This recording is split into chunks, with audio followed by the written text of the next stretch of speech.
আসসালামু আলাইকুম রহমতুল্লাহি ওয়া বারাকাতুহু।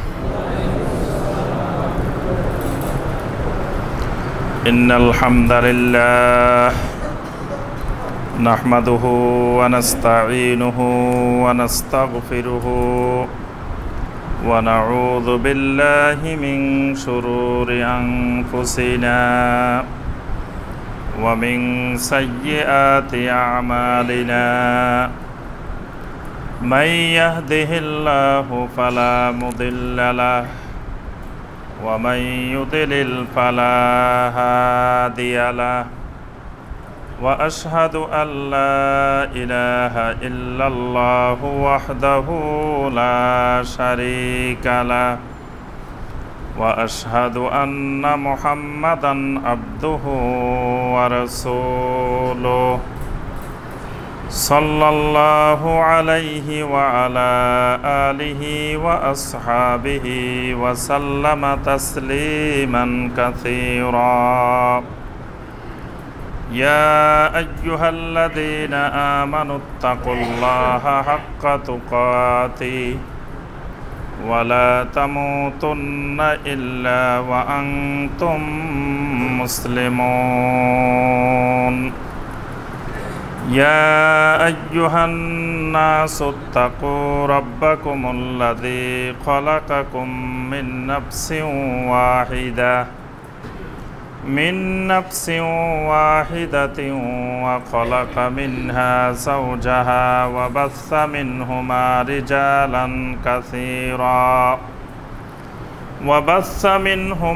رجالا كثيرا ونساء.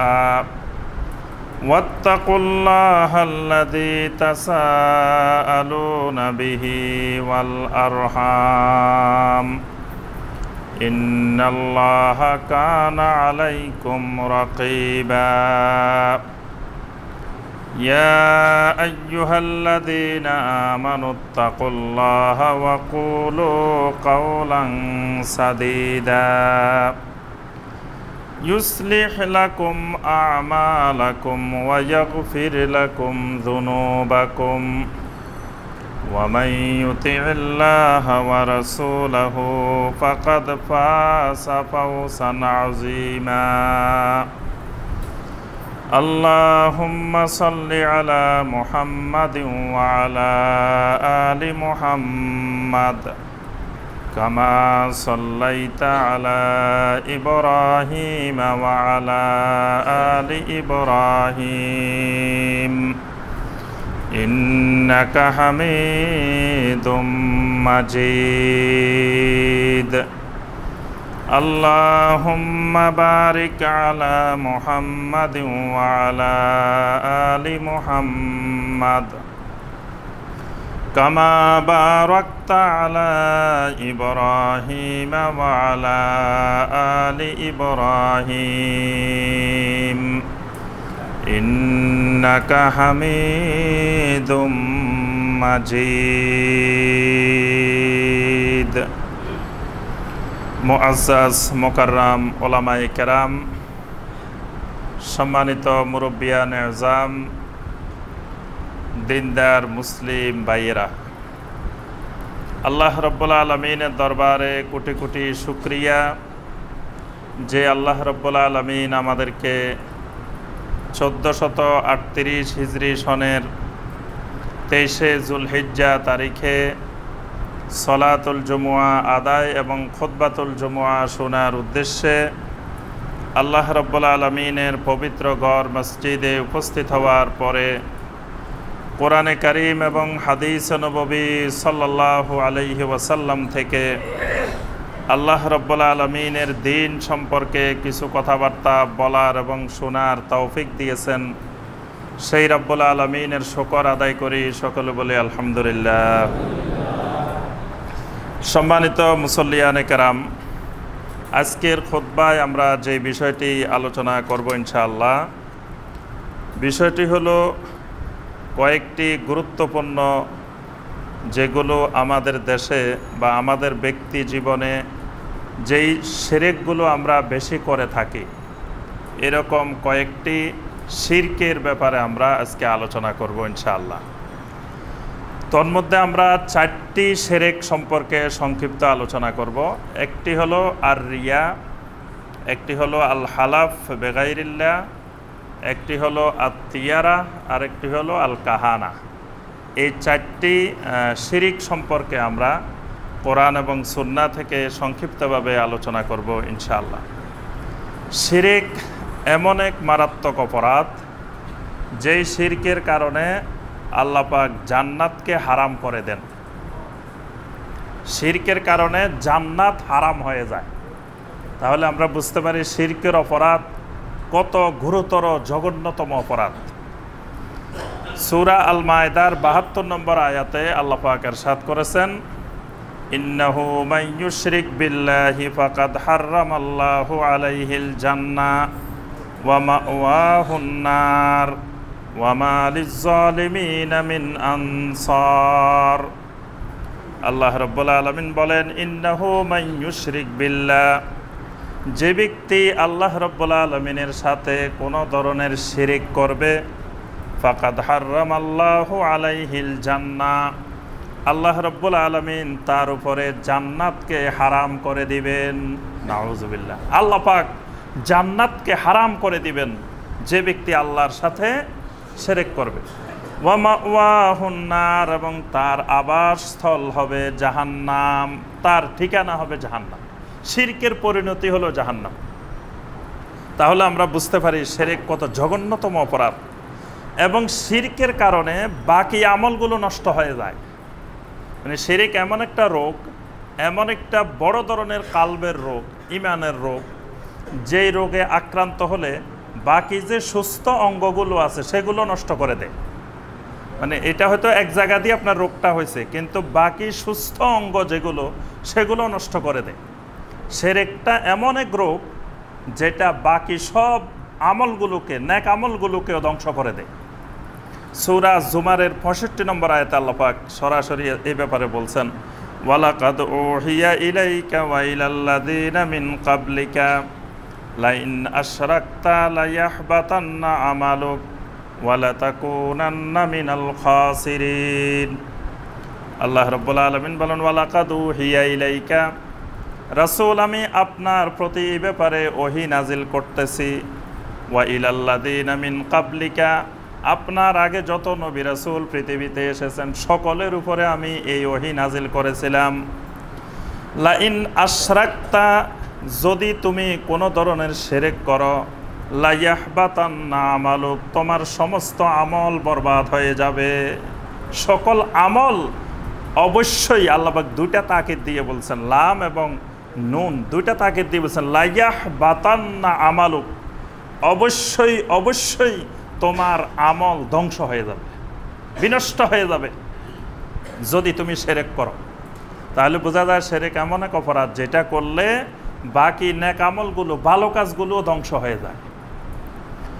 আল্লাহ পাক কিয়ামতের দিন সকল গুনাহ মাফ করবেন, কিন্তু একটা গুনাহ মাফ করবেন না, সেটা হলো শিরকের গুনাহ। আল্লাহ পাক সূরা আন-নিসার 48 এবং সূরা আন-নিসার 116 নম্বর আয়াত, দুইটা আয়াতে একই কথা বলছেন, ইন্নাল্লাহা লা ইয়াগফিরু আন ইউশরাকা বিহি ওয়া ইয়াগফিরু মা দুনা যালিকা লিমান ইয়াশা। আল্লাহ রাব্বুল আলামিন বলেন, অবশ্যই আল্লাহ রাব্বুল আলামিন শিরকের গুনাহ ক্ষমা করবেন না। ওয়া ইয়াগফিরু মা দুনা যালিকা লিমান ইয়াশা, আল্লাহ পাক ইচ্ছা করলে অন্য অন্য সকল গুনাহ মাফ করে দিতে পারেন। আল্লাহ পাক ইচ্ছা করলে সকল গুনাহ মাফ করতে পারেন, কিন্তু শিরকের গুনাহ আল্লাহ মাফ করবেন না। এবং সহিহ মুসলিমের হাদিসে কুদসির মধ্যে আসছে, আল্লাহ রাব্বুল আলামিন নিজে ঘোষণা দিচ্ছেন, মান লাকিয়ানি বিকুরাবিল আরদি খাতিয়াতান লা ইউশরিকু বি শাইআ লাকিতুহু বিমিসলিহা মাগফিরা। আল্লাহ রাব্বুল আলামিন বলতেছেন, আমার কোনো বান্দা যদি কিয়ামতের ময়দানে সমগ্র পৃথিবী পরিমাণ গুনাহ নিয়ে, অপরাধ নিয়ে আমি আল্লাহর কাছে হাজির হয়, লা ইউশরিকু বি শাইআ, হাজার হাজার গুনাহ করেছে কিন্তু আমি আল্লাহর সাথে কোনো শিরক করে নাই, সব গুনাহ করছে, যত কবিরা গুনাহ আছে এরকম হাজার হাজার গুনাহ করছে, কিন্তু কোনোদিন আমার সাথে শিরক করে নাই। লাকিতুহু বিমিসলিহা মাগফিরা, আমার এই বান্দা যেই পরিমাণ গুনাহ নিয়ে আমার সামনে হাজির হবে, আমি আল্লাহ রাব্বুল আলামিনও ওই পরিমাণ মাগফিরাত নিয়ে তার সাথে মোলাকাত করব। যেই পরিমাণ গুনাহ নিয়ে বান্দা আসবে, আল্লাহ রাব্বুল আলামিনও সেই পরিমাণ মাগফিরাত নিয়ে তার সাথে আল্লাহ দেখা করবেন, মোলাকাত করবেন। সুবহানাল্লাহ। তাহলে শর্ত একটাই, শর্ত হলো লা ইউশরিকু বি শাইআ, যে আমার সাথে শিরক করা যাবে না। শিরক যদি মুক্ত থাকা যায় তো বাকি গুনাহ করলেও আল্লাহ পাক সেগুলো মাফ করে দেওয়ার সম্ভাবনা আছে। তাহলে আমাদেরকে জীবনে সবসময় খেয়াল রাখতে হবে, ভালো কাজ যতটুকু করতে পারি আর না পারি, বা গুনাহ যতটুকু করি আর না করি, কিন্তু কোনো অবস্থায় শিরক করা যাবে না। এজন্য শিরকগুলো চিনে রাখতে হবে ভালো করে, যে কোনটা কোনটা শিরক। এই শিরকগুলো যাতে আমার জীবনে কোনো অবস্থায় না আসে, এটা খেয়াল রাখতে হবে খুব একজন ইমানদারের জন্য সবচেয়ে জরুরি। কারণ ইমান ভঙ্গের 1 নম্বর কারণ হলো শিরক। শিরকের কারণে ইমান ভেঙে যায়, ইমান নষ্ট হয়ে যায়। তাহলে আমাকে শিরক সম্পর্কে সব সময় সজাগ থাকতে হবে। আমরা প্রথমে যে শিরকটি আজকে আলোচনা করব সেটি হলো রিয়া। রিয়া এটা আরবি শব্দ হলেও আমরা বাংলায়ও বুঝি। রিয়া মানে কি? মাশাআল্লাহ, সবাই জানে রিয়া মানে লোক দেখানো, মানুষকে দেখানো। মানে ইবাদতের উদ্দেশ্য হবে কি? আল্লাহর সন্তুষ্টি, আল্লাহর জন্য ইবাদত। কিন্তু আল্লাহর জন্য ইবাদত করতে গিয়ে যদি ওই ইবাদতের মধ্যে মানুষকে দেখানো, মানুষের সাথে সম্পৃক্ত কোনো উদ্দেশ্য, মানে মানুষকে দেখানো, মানুষকে খুশি করা, তারপরে মানুষের সমর্থন আদায় করা আল্লাহর ইবাদতের মাধ্যমে, এইগুলাকে শরীয়তের ভাষায়, কোরআন সুন্নাহর ভাষায় বলা হয় রিয়া। ইবাদত কবুলের জন্য, আল্লাহ পাকের ইবাদত কবুলের জন্য কয়েকটি গুরুত্বপূর্ণ মৌলিক শর্ত আছে। এই শর্তগুলোর মধ্যে একটা শর্ত না থাকলে ওই ইবাদত আল্লাহ কবুল করেন না। 1 নম্বর হলো ইখলাস। ইখলাস থাকতে হবে। ইবাদতে যদি ইখলাস না থাকে আল্লাহ পাক ওই ইবাদত কবুল করেন না। 2 নম্বরে থাকতে হবে মুতাবাআতুস সুন্নাহ। ওই ইবাদতটা নবী সাল্লাল্লাহু আলাইহি ওয়াসাল্লামের সুন্নতের অনুসরণে হইতে হবে। নবী সাল্লাল্লাহু আলাইহি ওয়াসাল্লাম যেভাবে করছেন, সাহাবায়ে কেরাম যেভাবে করছেন, হুবহু সেভাবে হইতে হবে। এটা না হলে কোনো ইবাদত আল্লাহ কবুল করবেন না। আরেকটি হলো হালাল রিজিক থাকতে হবে। হারাম রিজিক বক্ষণকারীর ইবাদত যতই সুন্নত তরিকায় হোক, যতই ইখলাসের সাথে হোক, কিন্তু আল্লাহ পাক কবুল করেন না। এরকম মৌলিক কিছু শর্ত আছে। 1 নম্বর যে শর্তটা ইখলাস, এই ইখলাসটা নষ্ট করে রিয়া। মানে রিয়ার কারণে ইখলাস থাকে না, ইখলাসটা নষ্ট হয়ে যায়। তো ইখলাস যদি নষ্ট হয়ে যায় তো ওই ইবাদত আল্লাহ পাক কবুল করেন না। এই কথাটা আল্লাহ পাক সূরা আল বাইয়িনার 5 নম্বর আয়াতে বলছেন, ওয়ামা উমিরু ইল্লা লিয়াবুদুল্লাহা মুখলিসিনা লাহুদ-দীন হুনাফা ওয়া ইউকিমুস সালাতা ওয়া ইউতুজ যাকাতা ওয়া যালিকা দীনুল কাইয়্যিমা। আল্লাহ রাব্বুল আলামিন বলেন, আমার পক্ষ থেকে নির্দেশ, ইল্লা লিয়াবুদুল্লাহ, আল্লাহর ইবাদত তোমাদেরকে করতে হবে, মুখলিসিনা লাহুদ-দীন হুনাফা, একনিষ্ঠভাবে আল্লাহর জন্য দ্বীনকে খালেস করে সমস্ত ইবাদত করতে হবে একনিষ্ঠভাবে। হুনাফা, হুনাফা হলো হানিফের বহুবচন হুনাফা। হুনাফা মানে একনিষ্ঠভাবে শুধুমাত্র আল্লাহর জন্য, মুখলিসিনা লাহুদ-দীন, খালেসভাবে শুধু আল্লাহর জন্য, ইখলাসের সাথে সমস্ত ইবাদত করতে হবে। ইবাদত যদি ইখলাসের সাথে না হয় আল্লাহ পাক ওই ইবাদত কবুল করেন না। এর সাথে আল্লাহ পাক 2টা ইবাদতের উল্লেখ করছেন, মৌলিক 2টা ইবাদত, ওয়া ইউকিমুস সালাহ ওয়া ইউতুজ যাকাত। সালাত কায়েম করতে হবে ইখলাসের সাথে, যাকাত আদায় করতে হবে ইখলাসের সাথে। এই 2টার মধ্যে কিন্তু ইখলাস নষ্ট হওয়ার সম্ভাবনা আছে। মুনাফিকরা সালাত আদায় করত, মুনাফিকরা 5 ওয়াক্ত জামাতে নবী সাল্লাল্লাহু আলাইহি ওয়াসাল্লামের পিছনে সালাত আদায় করত, কিন্তু তাদের সালাতের মধ্যে ইখলাস ছিল না। তাদের সালাতের উদ্দেশ্য ছিল নবী সাল্লাল্লাহু আলাইহি ওয়াসাল্লামকে দেখানো, অন্যান্য লোকদেরকে দেখানো যে আমরা নামাজি। আসলে অন্তরের থেকে তারা সালাত আদায় করতো না, তাদের ইখলাস ছিল না। তাহলে বোঝা যায় প্রত্যেক নামাজি আল্লাহকে সন্তুষ্টি করার জন্য নামাজ পড়ে না। এখানে আমরা যারা মসজিদে আসছি, আমাদের মধ্যেও অনেক মুসল্লি এরকম থাকতে পারেন, আমরা আশা করি নাই, তবে থাকতেও পারেন যে মুসল্লি হয়তো আল্লাহর সন্তুষ্টির জন্য মসজিদে আসেন নাই, অন্য কোনো উদ্দেশ্য নিয়ে আসছেন। এরকম উদ্দেশ্য হইতে পারে যে আজকে শুক্রবার, আজকে যদি মসজিদে না যাই তাহলে মনে হয় মুসলমানের খাতা থেকে নাম কাটা যেতে পারে, এরকম উদ্দেশ্য থাকতে পারে। আবার এরকম উদ্দেশ্য থাকতে পারে আজকে শুক্রবার, আমি যদি মসজিদে না যাই তা আমার আশেপাশের লোকেরা কী করবো, এই তো খারাপ, শুক্রবারেও মসজিদে যায় না, তাহলে মানুষকে দেখানোর জন্য আসা হলো শুক্রবারে। এমন হইতে পারে আজকে মেয়ের জামাই বেড়াইতে আসছে বা শ্বশুর কেউ বেড়াইতে আসছে, মনে করতেছে যে যদি আমি আজকেও নামাজে না যাই এরা কবে যে কোন লোকের সাথে বিয়ে শাদীর সম্বন্ধ করলাম, শুক্রবারেও মসজিদে যায় না। এরকম বিভিন্ন ধরনের মুসল্লি থাকতে পারে, কিন্তু আল্লাহ পাক এই জন্যই বলছেন ওয়ায়ুকিমুস সালাহ, সালাতের মধ্যে ইখলাস থাকতে হবে, নামাজের মধ্যে ইখলাস থাকতে হবে। দেখবেন শুক্রবারে বিশেষ করে ইখলাস নষ্ট হয় অনেক মসজিদে। আলহামদুলিল্লাহ আমাদের এখানে এটা বন্ধ হয়ে গেছে। অনেক মসজিদে দেখবেন যে কিছু লোক আসে সবাই শেষে, কিন্তু মানুষকে ডিঙ্গে ডিঙ্গে সামনে চলে আসে। কেন আসে সামনে? সামনে আসার কয়েকটা উদ্দেশ্য আছে। একটা উদ্দেশ্য হলো উনি ওই এলাকার প্রভাবশালী মানুষ, তো উনি পিছনে নামাজ পড়লে মনে করে আমার মান সম্মান নষ্ট হইতে পারে, উনি নেতা মানুষ, পিছনে কেমনে পড়বেন, এই জন্য মানুষকে ঠেলি ঠেলি উনি সামনে আসে। আরেকটা হলো মানুষকে দেখাইতে হবে যে আমি মসজিদে আসছি। মানুষকে দেখানোর জন্য কিছু ভাই আছে দেখবেন যে মসজিদে আসে কিছু না কিছু কথা বলবে, চুপ করে বসে থাকতে পারে না, কারণ উনি কথা বললে বোঝা যাবে যে এই লোক মসজিদে আসছে, মানে উনি যে মসজিদে আসছে এটা পুরা মুসল্লিদেরকে জানান দিতে হবে। এজন্য কিছু না কিছু কথা বলতেই হবে, চুপ করে থাকবে না। এজন্য আল্লাহ পাক বলছেন আল্লাহর বান্দা তারা মাইয়াবুদুল্লাহ আলা হারফিন, যারা আল্লাহর ইবাদত করে মসজিদের এক কোণায়, সে মসজিদে আসছে না না আসছে এটা মানুষ জানে না, এদেরকে আল্লাহ বলছেন এরা হলো ইবাদুর রহমান, এরা একনিষ্ঠ বান্দা, যে এরা মসজিদে চুপচাপ আসিয়া কোণা দিয়ে বসে থাকে, এরা যে আছে এটাও কেউ জানে না, এরা হলো মুখলিসিন মানুষ। আর এই মুখলিসিন নষ্ট করে রিয়া। তারপরে দেখবেন আরও শুক্রবারে অনেকে দোয়ার জন্য নোটিশ পাঠায় যে অমুকে দোয়া চাইছেন, এই দোয়ার মধ্যে দেখবেন যে রিয়ার বিশাল কাজ কারবার, মানে মাইয়াতের দোয়ার থেকে ওই জীবিত লোকটার প্রচার প্রসার বেশি উদ্দেশ্য। মানে বাপের দোয়া মূল বিষয় না, মূল বিষয় হলো ছেলের প্রচার, যে মসজিদের মাইকে ইমাম সাহেব বলবে যে অমুক রোডের এত নম্বর বাসিন্দা অমুক আলহাজ, অমুক কোম্পানির ডিরেক্টর অমুক, সবার কাছে পরিচিত করে দিবে যে অমুক তার বাবার জন্য দোয়া চাইছেন। বাস, বাবা এখানে পরিচিতি মূল বিষয় না, পরিচিত হলো উনি নিজে, মানে রিয়া রিয়া। তারপরে আপনার হজের মধ্যে তো বিশাল রিয়া। আজকালকার আমাদের হাজী সাহেবেরা হজে বাড়ি থেকে রওনা দেওয়া থেকে শুরু করে শেষ পর্যন্ত সেলফি তুলে তুলে ফেসবুকে দিচ্ছে, বিভিন্ন জায়গায় দিচ্ছে, আমি এখন ওহুদে আছি, এখন অমুক জায়গায় আছি, এখন আরাফাতে আছি, এখন মুজদালিফায় আছি, এখন তাওয়াফ করতেছি, এখন বিমানে উঠতেছি, এখন নামতেছি।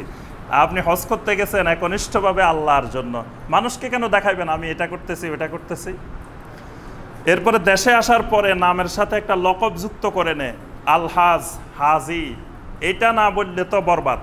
যদি কোনো হাজি সাহেবের ভুল ক্রমে আপনি হাজি বলেন নাই তা আপনি বিশাল কবিরা গুনাহ করে ফেলছেন। এটা যে এমন অপরাধ, আপনি একবার না বলে দেখিয়েন, তাহলে বুঝবেন যে হাজি সাহেবকে যদি হাজি না বলেন কত বড় অপরাধ করছেন। তাহলে উনি হাজি যুক্ত করে মানুষকে বুঝাতে চাচ্ছে যে আমি বিশাল একটা কাজ করে আসছি, বিশাল একটা ইবাদত, এটাও রিয়া। এইভাবে আপনার অসংখ্য কার্যক্রমে আমাদের রিয়া।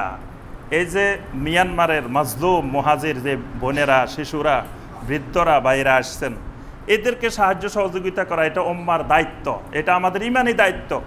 কিন্তু দেখা যাচ্ছে ওখানেও অনেকে সাহায্য করতেছে আর ছবি তুলে তুলে দিচ্ছে। তা আপনি সাহায্য করতেছেন, এটা মানুষকে দেখানোর দরকার কি? এটাও তো রিয়া। আপনি খালেসভাবে আল্লাহর সন্তুষ্টির জন্য তাদেরকে সাহায্য করবেন, এটা তো আপনি প্রচার করার দরকার নাই যে আপনি সাহায্য করতেছেন সারা বিশ্বের মানুষ দেখুক, এটা তো দরকার নাই। অনর্থক দেখা যাচ্ছে অনেক ভাই, মানে সাহায্যের থেকে প্রচার বেশি। এটাও যদি অন্তরে উদ্দেশ্য থাকে যে মানুষকে জানানোর জন্য, তাহলে সব বরবাদ। আল্লাহ পাক এই সকল দান, সদাকা, ইবাদত কিছুই আল্লাহ কবুল করবেন না যদি ইখলাস না থাকে। আল্লাহ পাক সূরা আল বাকারা 266 নম্বর আয়াতে সরাসরি ঘোষণা দিয়েছেন, ইয়া আইয়ুহাল্লাযীনা আমানু লা তুবতিলু সাদাকাতিকুম বিল মান্নি ওয়াল আযা, হে ঈমানদারগণ তোমাদের সদাকাগুলোকে নষ্ট করে দিও না, বাতিল করে দিও না, বিল মান্নি ওয়াল আযা মানুষকে খোঁটা দেওয়ার মাধ্যমে, মানুষকে কষ্ট দেওয়ার মাধ্যমে, কাল্লাযী ইউনফিকু মালাহু রিয়াআন নাস, যেমনিভাবে কিছু মানুষ তার সম্পদ খরচ করে মানুষকে দেখানোর জন্য, রিয়া আন নাস, রিয়ার জন্য, মানুষকে দেখানোর জন্য সম্পদ খরচ করে, আল্লাহর রাস্তায় দান করে, মানুষকে দেখানোর জন্য যদি কেউ আল্লাহর রাস্তায় দান করে, তার সদাকা বাতিল। আল্লাহ পাক বলতেছে এই সদাকা আমি আল্লাহ কবুল করি না। সূরা আন-নিসা 142 নম্বর আয়াতে আল্লাহ পাক বলেন, ইন্নাল মুনাফিকিনা ইউখাদিউনাল্লাহা ওয়া হুয়া খাদিউহুম ওয়া ইযা ক্বামু ইলাস সালাতি ক্বামু কুসালা ইউরাউনান নাসা ওয়া লা ইয়াযকুরুনাল্লাহা ইল্লা কলিলা। আল্লাহ পাক বলেন মুনাফিকরা তারা মনে করে আল্লাহকে ধোঁকা দিচ্ছে, আসলে তারা নিজেরাই ধোঁকার মধ্যে নিপতিত। ওয়া ইযা ক্বামু ইলাস সালা, মুনাফিকরা যখন নামাজে দাঁড়ায়, সালাতে দাঁড়ায়, ক্বামু কুসালা, অলসতাপূর্ণভাবে দাঁড়ায়, মানে নামাজে দাঁড়াইতে মন চাইতেছে না, তারপরেও দাঁড়াইতেছে, কারণ মানুষকে দেখাইতে হবে। কারণ মানুষ যদি দেখে যে এই লোক নামাজ পড়ে না, তাহলে মানুষ মুনাফিক চিনে ফেলবে। এই জন্য আল্লাহ পাক বলতেছেন যে এরা নামাজে দাঁড়ায় কিন্তু ক্বামু কুসালা, মানে অলসতাপূর্ণভাবে দাঁড়ায়। ইউরাউনান নাসা, তারা মানুষদেরকে দেখাইতে চায়, তারা যে নামাজি এটা মানুষকে দেখাইতে চায়। এটা আল্লাহ পাক মুনাফিকের বৈশিষ্ট্য বলছেন, যে যারা মানুষকে দেখাইতে চায় যে সে নামাজি, সে নামাজ পড়তেছে, আল্লাহ পাক বলতেছেন এরা ইন্নাল মুনাফিকিন, এরা মুনাফিকিন। সূরা আল মাউনের মধ্যে আল্লাহ পাক বলছেন ফাওয়াইলুল লিল মুসাল্লিন আল্লাযীনা হুম আন সালাতিহিম সাহুন আল্লাযীনা হুম ইউরাউন।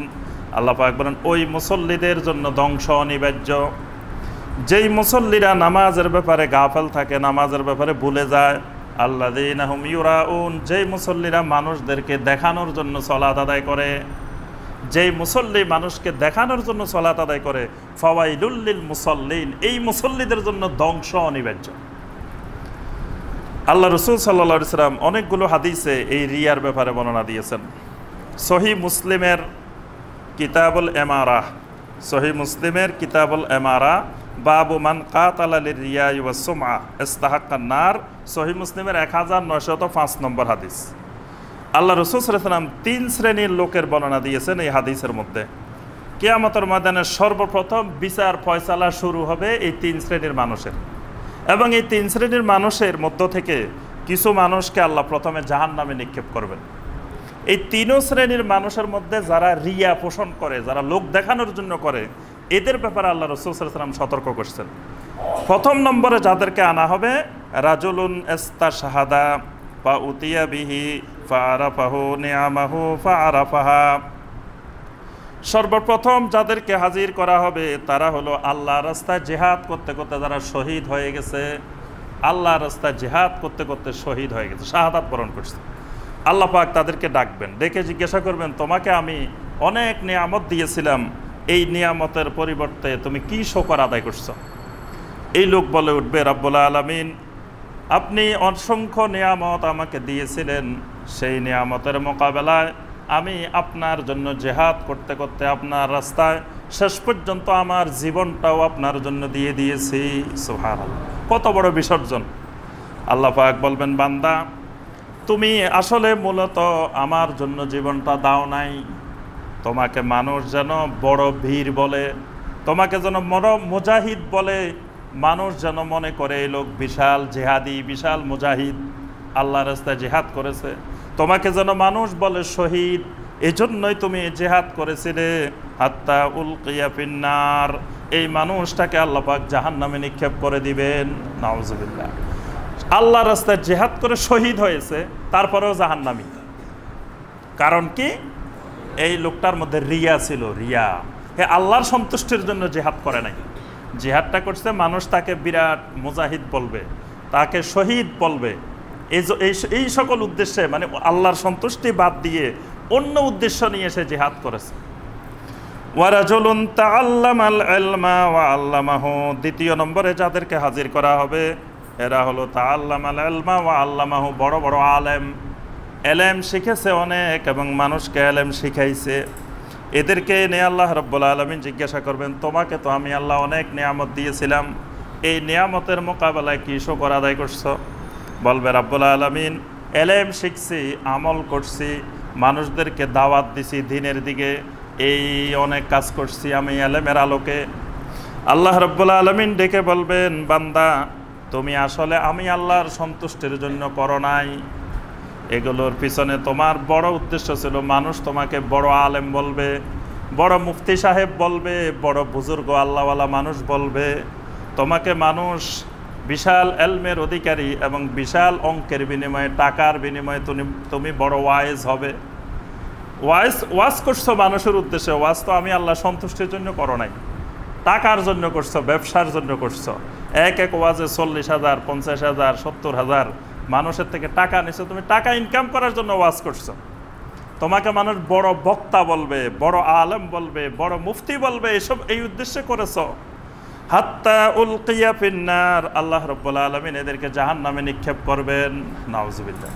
3 নম্বরে আনবেন ওয়ারাজুলুন ওয়াসাআল্লাহু আলাইহি। 3 নম্বরে আনবেন বড় বড় দানশীল মানুষদেরকে। আল্লাহ পাক জিজ্ঞাসা করবেন, তোমাকে অনেক নিয়ামত দিয়েছিলাম, কি করছো? বলবে, আল্লাহ আমাকে যত সম্পদ দিয়েছিলাম আমি কোটি কোটি টাকা তোমার রাস্তায় দান করে দিছি। আল্লাহ পাক বলবেন, তুমি তো আমার সন্তুষ্টির জন্য দান করো নাই। তোমাকে মানুষ বড় দানশীল বলবে, বড় দানবীর বলবে। মানুষকে দেখানোর জন্য তুমি এই দানগুলা করেছিলে। হাত্তা উলকিয়া ফিন্নার, এই মানুষগুলাকেও জাহান্নামে নিক্ষেপ করা হবে। তাহলে এই 3 শ্রেণীর লোক জাহান্নামে যাওয়ার মূল কারণ কি? রিয়া। রিয়ার কারণে এই বড় বড় আলেম, বড় বড় মুফতি, বড় বড় শহীদ, বড় বড় দানশীল ধনী ব্যক্তি আল্লাহর দ্বীনের কাজ করেও জাহান্নামে যাবে। কারণ কি? এখলাসের অভাব, রিয়ার। তাদের লোক দেখানোর যখন ঢুকে যায়, এটা ওই ইবাদত আল্লাহ পাক কবুল করেন না। মুসনাদে আহমদের হাদিস, আল্লাহ রাসূল সাল্লাল্লাহু আলাইহি ওয়াসাল্লাম বলেন, ইন্না আখওয়াফা মা আখাফু আলাইকুম আশ-শিরকুল আসগর। নবী সাল্লাল্লাহু আলাইহি ওয়াসাল্লাম বলেন, আমার উম্মতের জন্য সবচেয়ে বেশি ভয় করতেছি আমি শিরকে আসগরের।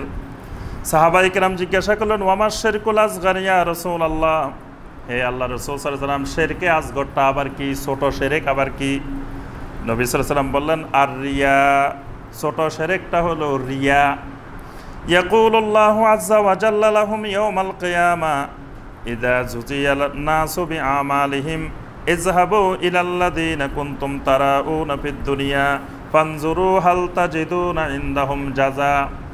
আল্লাহ রাব্বুল আলামিন অসংখ্য মানুষকে কিয়ামতের ময়দানে বলবেন, তোমরা ওই সকল মানুষদের কাছে যাও যাদেরকে দেখানোর জন্য তোমরা আমল করেছিলে, যাদেরকে দেখানোর জন্য আমল করছিলে, দেখানোর জন্য দান করছো, দেখানোর জন্য তুমি নামাজ পড়ছো, দেখানোর জন্য যাকাত দিছো, দেখানোর জন্য কাজগুলা করছো।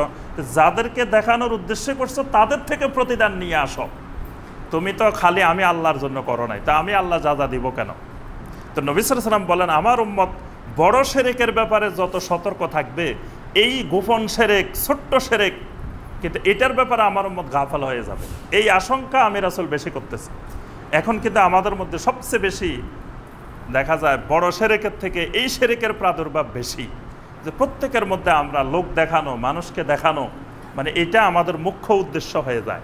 আল্লাহর এবাদতটার পিছনে মানুষকে দেখানো।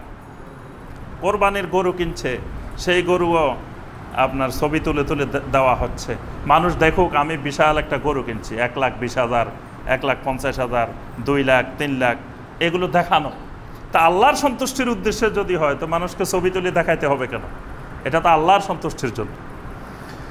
সুনান ইবনে মাজার হাদিস, আল্লাহ রাসূল সাল্লাল্লাহু আলাইহি ওয়াসাল্লাম বলেন, আলা উখবিরুকুম বিমা হুয়া আখওয়াফু আলাইকুম ইনদি মিনাল মাসিহিদ দাজ্জাল। আমার উম্মতেরা, মাসিহে দাজ্জালের ফিতনার থেকেও বড় একটি ফিতনার জন্য আমি তোমাদের ব্যাপারে আশঙ্কা করতেছি। সাহাবায়ে কেরাম বললেন, কুলনা বালা ইয়া রাসূলুল্লাহ, হে আল্লাহর রাসূল সাল্লাল্লাহু আলাইহি ওয়াসাল্লাম, ওই ফিতনাটা সম্পর্কে আমাদেরকে বলে দিন। নবী সাল্লাল্লাহু আলাইহি ওয়াসাল্লাম বললেন, আশ-শিরকুল খাফি, এটা হলো শিরকে খাফি, এটা হলো গোপন শিরক, লুকায়িত শিরক, মানুষ এটাকে শিরক মনে করে না। আইয়াকুমার রাজুলু ইউসাল্লি ফায়ুযায়্যিনু সালাতাহু লিমা ইয়ারা মিন নাজারে রাজুলিন। নবী সাল্লাল্লাহু আলাইহি ওয়াসাল্লাম বলেন, এক ব্যক্তি সালাত আদায় করার জন্য দাঁড়াইলো, যখন মানুষেরা তার দিকে তাকাইতেছে তখন তার নামাজকে খুব সুন্দর করে ফেলতেছে। আর যখন ঘরের মধ্যে মানুষ দেখে না তখন 5 মিনিটে নামাজ 20 রাকাত শেষ। মসজিদে যখন আসে, যখন মানুষ তার দিকে তাকায়, মানুষ দেখে, তখন মানুষের ভয়ে সে একটু নামাজটা সুন্দর করে পড়ে, রুকুটা সুন্দর করে করে, সেজদাটা সুন্দর করে করে, তারপরে বৈঠকটা সুন্দর করে করে। কিন্তু যখন মানুষ দেখে না, ঘরে আদায় করে, তখন একবারে 5 মিনিটের মধ্যে সব নামাজ শেষ। রুকুর ঠিক নাই, সাজদার ঠিক নাই, বৈঠকের ঠিক নাই, তখন তো মানুষ দেখতেছে না। এই জন্য যেভাবে মনে চায় সেভাবে আদায় করে। আল্লাহ রাসূল সাল্লাল্লাহু আলাইহি ওয়াসাল্লাম বলেন এটা হলো আশিরকুল খাফি, এটা হলো লুকায়িত শিরক, গোপন শিরক। আপনি মসজিদে আদায় করলেও যে আল্লাহর উদ্দেশ্যে, বাসায় আদায় করলেও সেই আল্লাহর উদ্দেশ্যে, সেই আল্লাহ এখানেও দেখতেছেন ওখানেও দেখতেছেন। তাহলে নামাজ এখানে যেরকম হবে বাসায়ও সেই রকম হবে। যে যদি বুঝতে হয় দুই রকম হয়, বাসায় একরকম হয় এখানে আরেক রকম হয়, তাহলে বুঝতে হবে বাসারটা আমি যেহেতু মানুষ দেখতেছে না এই জন্য ওই রকম করতেছি, এখানে যেহেতু মানুষ দেখতেছে এই জন্য আমি সুন্দর করতেছি। তাহলে এখানে কিন্তু ভিতরে গোপনে, এটা কেন বিশ্লেষণ, এই জন্য শিরকুল খাফি বলছেন, লুকায়িত শিরক, গোপন শিরক আমার মধ্যে ঢুকে গেছে।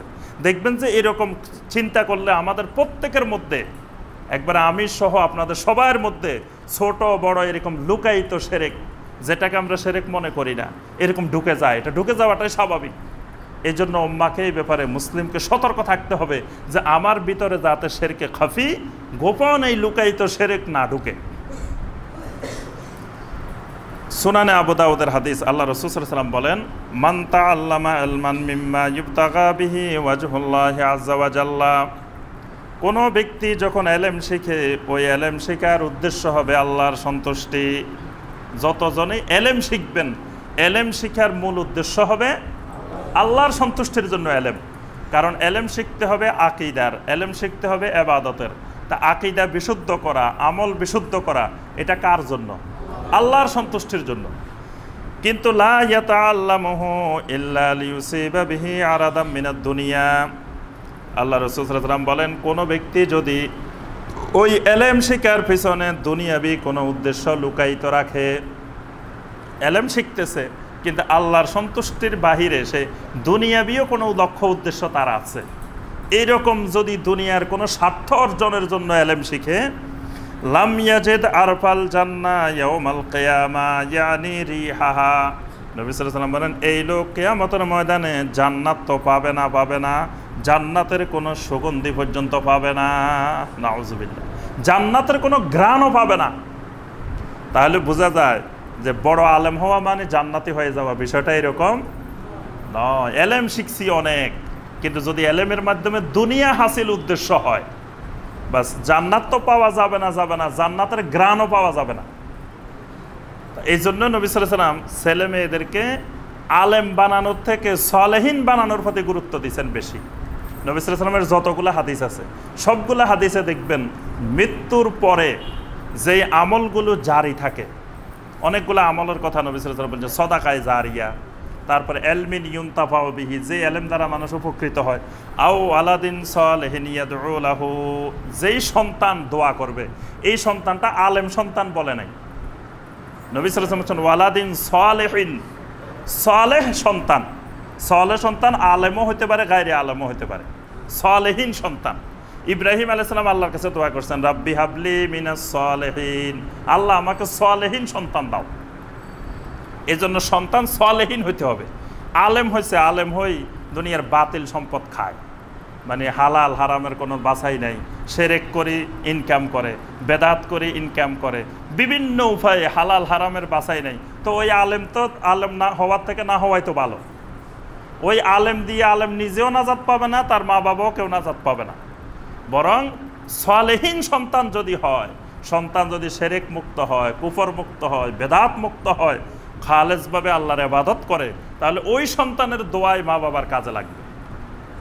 এই জন্য দেখেন নবী সাল্লাল্লাহু আলাইহি ওয়াসাল্লামের কথা কিন্তু ওহী, আর ওহীর মধ্যে অসংখ্য হিকমত আছে। এই জন্য নবী সাল্লাল্লাহু আলাইহি ওয়াসাল্লাম বলেন, যদি কেউ ইলম দুনিয়ার উদ্দেশ্যে শিখে তো সে জান্নাত তো পাবে না, জান্নাতের কোনো ঘ্রাণও পাবে না। তাহলে আমাদের খেয়াল রাখতে হবে, এই ব্যাপারে অসংখ্য আয়াত এবং হাদিস আছে রিয়ার উপরে। আমাদের খেয়াল রাখতে হবে যে এই রিয়া যেন আমাদের মধ্যে না ঢুকে। এটা গোপন শিরক, লুকায়িত শিরক, এটা আমার আপনার অগোচরে ঢুকে যাবে। দেখবেন যে অসংখ্য সময় এটা ঢুকে যায়, সবার মধ্যে ঢুকে যায়। এই জন্য খেয়াল রাখতে হবে যে রিয়া যেন আমাদের মধ্যে না ঢুকে। 2 নম্বর যে শিরকটার কথা আমরা আলোচনা করব সেটি হলো আল হালাফ বিগাইরিল্লাহ, মানে আল্লাহ সুবহানাহু ওয়া তাআলা ছাড়া অন্যের নামে কসম করা। এটা আমাদের দেশে বেশি দেখা যায় যে মার নামে কসম করে, বাপের নামে কসম করে, ছেলে মেয়ের নামে কসম করে, ছেলের মাথা ধরে কসম করে, ছেলের চোখ ছুঁই কসম করে, তারপরে কোরআন শরীফ ধরি কসম করে, কয় কোরআন শরীফ সুইক, কোরআন শরীফ ধরি, দেখা যায় যে কোরআন শরীফকে ধরে কসম করে, কোরআনের কসম। আল্লাহ সুবহানাহু ওয়া তাআলা ছাড়া অন্য কোনো মাখলুকের নামে কসম করা শিরক। কসম করা মানে যার নামে কসম করা হবে তার ক্ষমতায় বিশ্বাসী। কসম করার অর্থ হলো যার নামে কসমটা হবে আমি তার ক্ষমতায় বিশ্বাস করলাম। এই বিশ্বাস করাটাই এটা হলো শিরকুর রুবুবিয়্যাহ, আল্লাহর রুবুবিয়্যাতের মধ্যে শিরক। কারণ আল্লাহ সুবহানাহু ওয়া তাআলা একমাত্র ক্ষমতার অধিকারী। কসম করতে হবে শুধু আল্লাহর নামে। আল্লাহর ঘরের নামেও কসম করা যাবে না। আপনি বাইতুল্লাহর কসমও করতে পারবেন না, কারণ বাইতুল্লাহর কোনো ক্ষমতা নাই। ক্ষমতা কার? বাইতুল্লাহর মালিকের ক্ষমতা। আপনি কসম করলে রাব্বুল কাবা, কাবার কসম করা যাবে না। সুনান আন-নাসাইর মধ্যে একটি হাদিস আসছে, একবার এক ইহুদি আলেম, বড় আলেম নবী সাল্লাল্লাহু আলাইহি ওয়াসাল্লামের কাছে আসি বলতেছে যে আপনারা তো ইন্নাকুম তুশরিকুন, আপনারা তো শিরক করেন। ইহুদি আলেম এসে নবী সাল্লাল্লাহু আলাইহি ওয়াসাল্লামকে বলতেছেন যে ইন্নাকুম তুশরিকুন, আপনারা তো শিরক করেন। তো নবী সাল্লাল্লাহু আলাইহি ওয়াসাল্লাম বলেন কেমনে শিরক করি আমরা? তো ওই লোক বলতেছেন যে আপনারা যখন কোনো কিছু বলেন তখন বলেন মাশা আল্লাহ ওয়া মা শিইতা, যে আল্লাহ যা চান এবং আপনি যা চান। তা আল্লাহর সাথে আবার আপনি দুটাই যোগ করছেন, আল্লাহর মাশিয়াতের সাথে আপনি। অনেক সময় এরকম অনেকে বলে যে উপরে আমার আল্লাহ, নিচে আমার এই ছেলেটা আছে। তাহলে ঠিক আছে, আল্লাহর ক্ষমতাও আছে, ছেলের ক্ষমতাও আছে, দুইজনেরই আছে। কয় এই ছেলেটাই জমিনে আমার ভরসা, উপরে আল্লাহ ভরসা, নিচে এটা। কেউ বলে যে উপরে আল্লাহ, নিচে আমার চাকরিটা। কেউ বলে যে উপরে আল্লাহ, নিচে আমার এটা একমাত্র ভরসা। এটা শিরকি কথা। তো এই ইহুদি আলেম যেটা বলছে এটা ঠিক বলছে, যে যদি কেউ বলে মাশা আল্লাহ ওয়া মা শিইতা, যে আল্লাহ যা চান আর আপনি যা চান। কোন লোক যায় তার বসরে বলতেছে যে মাশা আল্লাহ ওয়া মা শিইতা, আমার আল্লাহ যা চান আর আপনি যা চান এটাই হবে, শিরক। তো ইহুদি আলেম, এটা আরবের প্রচলিত কথা, এই জন্য ইহুদি আলেম বলতেছে আপনারাও তো এই কথা বলেন। নবী সাল্লাল্লাহু আলাইহি ওয়াসাল্লাম তখন বলেন যে আমার উম্মতরা শুনো, এইভাবে তোমরা কসম করিও না, এই জাতীয় কথা বলিও না। যখন কসম করবা তখন বলবা ওয়া রাব্বিল কাবা, কাবার রবের কসম। কাবারও কসম করা যাবে না, কাবারও কোনো ক্ষমতা নেই। এই জন্য আপনার নবী সাল্লাল্লাহু আলাইহি সাল্লামের কসম করা যাবে না, তারপরে কাবার কসম করা যাবে না, মদিনার কসম করা যাবে না, কোরআনে কারিমের কসম করা যাবে না, মানুষের শরীরের হাত পা মাথা চোখ চন্দ্র সূর্য কোনো মাখলুকের নামে কোনো কসম করা যাবে না, কোনো ওলিয়া উলিয়ার নামে কসম করা যাবে না, মা বাবার নামে ছেলেমেয়ের নামে কোনো কিছুর নামে কসম করা হারাম, শিরক। আল্লাহ রাসূল সাল্লাল্লাহু আলাইহি ওয়াসাল্লাম স্পষ্ট করে বলছেন, জামিআ তিরমিজি এবং সুনানে আবু দাউদের হাদিস, মান হালাফা বিগাইরিল্লাহ ফাকাদ কাফারা আও আশরাকা, যে ব্যক্তি আল্লাহ ছাড়া অন্য কারো নামে কসম করে সে কুফরি করে অথবা শিরক করে। আল্লাহ রাসূল বলেছেন ফাকাদ আশরাকা, সে শিরক করে। এই জন্য আল্লাহ সুবহানাহু ওয়া তাআলা ছাড়া অন্য কারো নামে কসম করা যাবে না, এটা খেয়াল রাখতে হবে। এটা আমাদের দেশে অসংখ্য ভাই বোনেরা এই ভুলটা করে থাকে। 3 নম্বর যে শিরকটা আমরা আলোচনা করব সেটি হলো আত্মীয়ারা। তিয়ারার বাংলা হলো অশুভ, অযাত্রা বা অমঙ্গলে বিশ্বাস করা। এটা আমাদের দেশের বহুল প্রচলিত শিরক, ঘরে ঘরে আছে এই শিরক। মাও বিশ্বাস করে, বাপও বিশ্বাস করে, ছেলেও বিশ্বাস করে, মেয়েও বিশ্বাস করে। সকালবেলায় রওনা দিছে, কিছু দূর যাওয়ার পরে খালি কলস দেখছে, আজকে একবারে অবস্থাটা শেষ। আমি যে ভালো লক্ষ্য উদ্দেশ্য নিয়ে বের হয়েছি, এই খালি কলস দেখার কারণে সব শেষ। রাস্তায় বের হয়েছে, একটা কাক ডেকে উঠছে, ও আজকে তো অবস্থা খারাপ, আজকে অযাত্রা, অমঙ্গল। এই অযাত্রা, অমঙ্গল, অশুভ। তারপরে শনিবার মঙ্গলবারে দেখবেন আমাদের দেশের বিয়ে শাদী হয় না, শনিবার মঙ্গলবার বিয়ে শাদী দেখা যায় না। কারণ এই শনিবার মঙ্গলবারকে হিন্দুরা অশুভ মনে করে, মুসলমানেরা ওই শিরকি আকীদায় বিশ্বাস করে যে শনিবার মঙ্গলবার অশুভ। তারপরে দেখবেন রবিবারে বাঁশ কাটে না, আমাদের এলাকায় রবিবারে, এক এক এলাকায় এক এক দিনে বাঁশ কাটবে না। কি হয়েছে এই দিন বাঁশ কাটলে ওই বাঁশ সব শেষ হয়ে যাবে। এই জাতীয় অশুভ, অযাত্রা, অমঙ্গল, এই সব যাত্রা অযাত্রা, শুভ অশুভ, মঙ্গল অমঙ্গল সব কিছুর মালিক একমাত্র আল্লাহ রাব্বুল আলামিন। আল্লাহকে বাদ দিয়ে অন্য নিয়ম কানুন এইগুলাকে যদি কেউ মনে করে যে এগুলার কারণে আমার শুভ অশুভ হইতে পারে, মঙ্গল অমঙ্গল হইতে পারে, যাত্রা অযাত্রা হইতে পারে, এগুলো সব শিরক। এই শিরক অন্তর থেকে দূর করতে হবে। আমাদের প্রত্যেকের অন্তরে কম বেশি এই জাতীয় শিরক ঢুকে আছে। সকালবেলা দোকান খুলছে, কেউ আসলে বাকি দেয় না, কি হয়েছে, কয় সকালে প্রথম কাস্টমার, বাকি দেওয়া যাবে না। শিরক। সকালবেলা বাকি দিলে আপনার অসুবিধা কি? সারাদিন বাকি দিতে পারবেন, সকালে প্রথম কাস্টমার বাকি দিলে অসুবিধা কি? আপনার বিশ্বাস ঢুকে গেছে যে সকালবেলা বাকি দিলে আপনার ব্যবসা ভালো হবে না, ব্যবসা কোনো সমস্যা হবে। এটা তো শিরকি বিশ্বাস ঢুকে গেছে। সকালবেলা দোকানে আসি আগরবাতি, ধূপ এগুলা জ্বালায় অনেক জায়গায়। কি হয়েছে, এগুলা দিলে দোকানের ব্যবসা বাণিজ্যের বরকত হবে। শিরকি ধারণা আপনার মধ্যে ঢুকে গেছে। পরিষ্কার পরিচ্ছন্নতা রাখতে হবে, ঠিক আছে, কিন্তু ওইগুলা দিয়ে আপনাকে পানি মেরে ওইটা করে সেটা করে অসংখ্য শিরকি কার্যক্রমের মাধ্যমে অনেকে দেখবেন যে সকালবেলা দোকানপাট ব্যবসা বাণিজ্য শুরু করে। তারপর অনেকে বাড়ি থেকে বের হয়, বিভিন্ন ধরনের দেখা যায় যে হাতে মুখে চুমা দেয়, এটা করে ওইটা করে, বিভিন্ন ধরনের শিরকি জাতীয় চিন্তাভাবনা আছে, মঙ্গল অমঙ্গলের বিশ্বাস। আল্লাহ রসুল সাল্লাল্লাহু আলাইহি ওয়াসাল্লাম স্পষ্টভাবে বলছেন, আত্মিয়ারাতু শিরকুন, আত্মিয়ারাতু শিরকুন, আত্মিয়ারাতু শিরকুন, 3 বার বলছেন যে এই জাতীয় অশুভ অযাত্রা অমঙ্গলে বিশ্বাস করা এটা শিরক, এটা শিরক, এটা শিরক। কারণ এটা আল্লাহর ক্ষমতায় আপনি অন্যকেও ভাগ বসাইলেন। এগুলো আল্লাহ ছাড়া কেউ আপনার শুভ অশুভ করতে পারেন। আল্লাহ যদি চান আপনার কল্যাণ করবেন, দুনিয়ার সব শক্তি মিলেও আপনার অকল্যাণ করতে পারবে না। আল্লাহ যদি চান আপনার অকল্যাণ করবেন, দুনিয়ার সবাই মিলেও আপনার কল্যাণ করা সম্ভবপর নয়। তাহলে এগুলার মালিক একমাত্র আল্লাহ রাব্বুল আলামিন। এটাই তাওহীদ। কিন্তু এই তাওহীদ থেকে সরে গিয়ে আমরা দুনিয়ার অসংখ্য জিনিসকে এই শুভ অশুভর মালিক মনে করি, যাত্রা ও যাত্রার মালিক মনে করি, মঙ্গল অমঙ্গলের কারণ মনে করি। মুসনাদে আহমদের হাদিসের মধ্যে এসেছে, আল্লাহ রাসূল সাল্লাল্লাহু আলাইহি ওয়াসাল্লাম বলেন, মান রাদ্দাতহু তিয়ারাতু মিন হাজাতিন ফাকাদ আশরাকা। যদি কোনো ব্যক্তি এইরকম এই কোনো প্রয়োজনে এই তিয়ারার আশ্রয় গ্রহণ করে, নবী সাল্লাল্লাহু আলাইহি ওয়াসাল্লাম বলেন ফাকাদ আশরাকা, সে আল্লাহর সাথে শিরক করলো। সাহাবায়ে কেরাম বলেন, ইয়া রাসূলুল্লাহ মা কাফফারাতু যালিক, এই ব্যাপারে কাফফারা কি হবে যদি কেউ করে ফেলে এরকম শিরক? কি? নবী সাল্লাল্লাহু আলাইহি ওয়াসাল্লাম বললেন, সেই জন্য তাওহীদের দিকে ফিরে এসে এই দোয়া করে আল্লাহর কাছে, আল্লাহুম্মা লা খাইরা ইল্লা খাইরুক ওয়ালা তয়রা ইল্লা তয়রুক ওয়ালা ইলাহা গায়রুক। সে আল্লাহর কাছে এইভাবে তওবা করবে যে আল্লাহ লা খাইরা ইল্লা খাইরুক, আপনি ছাড়া দুনিয়ার কোনো শক্তি কল্যাণ অকল্যাণ করার মালিক নয়। ওয়ালা তয়রা ইল্লা তয়রুক, আপনি ছাড়া দুনিয়ার কোনো শক্তি মঙ্গল অমঙ্গল, শুভ অশুভ, যাত্রা অযাত্রার মালিক নয়। ওয়ালা ইলাহা গায়রুক, আপনি ছাড়া সত্যিকারের আর কোনো মাবুদ নাই। এটা বলে তওবা করতে হবে। মানে এই আকীদা বিশ্বাস পোষণ করে ওই এই কবিরা গুনাহ থেকে তওবা করতে হবে। আরেকটি হাদিসে নবী সাল্লাল্লাহু আলাইহি ওয়াসাল্লাম বলেন, লাইসা মিন্না মান তাতায়্যারা আও তুতায়্যারা লাহু।